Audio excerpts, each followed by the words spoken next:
موسم گرما کے اندر چونکہ راتیں چھوٹی ہوتی ہیں تو شہروں کا ماحول یہ ہوتا ہے کہ رات کو لیٹ سے سونا ہے. جب رات کو لیٹ سے سوتے ہیں تو صبح نماز کے لیے اٹھا نہیں جاتا ہے.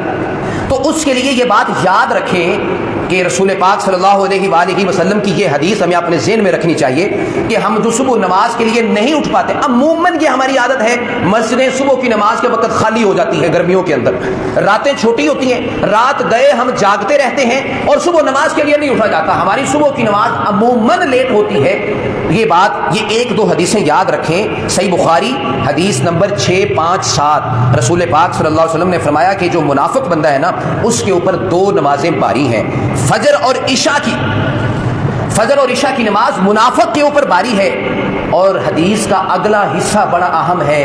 رسول پاک صلی اللہ علیہ وسلم نے فرمایا کہ اگر لوگوں کو پتہ چل جائے کہ اس کا ثواب کس قدر ہے تو ان کو اگر گھٹنوں کے بل بھی چل کے آنا پڑے تو وہ مسجدوں میں آ کے نماز ادا کریں.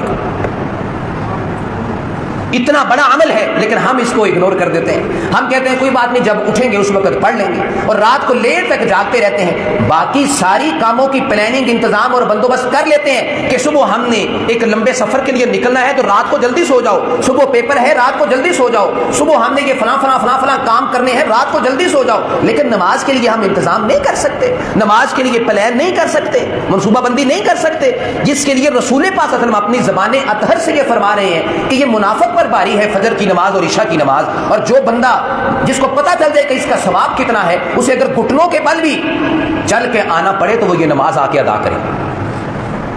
اور جو بندہ صبح کی نماز ادا کرتا ہے, حدیث میں آتا ہے من صلی الصبح فهو فی ذمۃ اللہ, جو بندہ صبح کی نماز ادا کرتا ہے وہ اللہ کے ذمے ہو جاتا ہے, اللہ کی حفاظت میں آ جاتا ہے, اللہ کی پناہ میں آ جاتا ہے. تو اس لیے ہمیں اس بات کا خاص اہتمام کرنا چاہیے.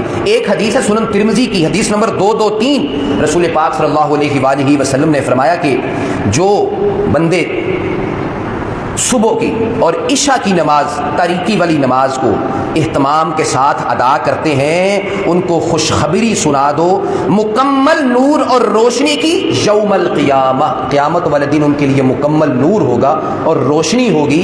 جو بندے نماز فجر اور نماز عشاء کا انتظام و اہتمام کرتے ہیں اور پلان کرتے ہیں, لہٰذا یہ نماز ہمیں نہیں چھوڑنی چاہیے. خاص طور پہ یہ نمازیں, اس کے اندر سستی ہو جاتی ہے اور موسم گرما میں زیادہ سستی ہوتی ہے چونکہ راتیں چھوٹی ہوتی ہیں. لہٰذا الارم لگا کے سوئیں, 15-20 منٹ آدھا گھنٹہ پہلے اٹھیں اور واش روم سے فری ہو کے نمازوں کے ٹائم کا ہمیں پتہ ہوتا ہے, اور پھر مسجدوں کا رخ کریں اور مسجدوں میں باجماعت نماز پڑھیں. عشاء کی نماز کے لیے بھی ایسے ہی, فجر کی نماز کے لیے بھی ایسے ہی, اور باقاعدہ پلان کر کے اس چیز کو آگے بڑھیں.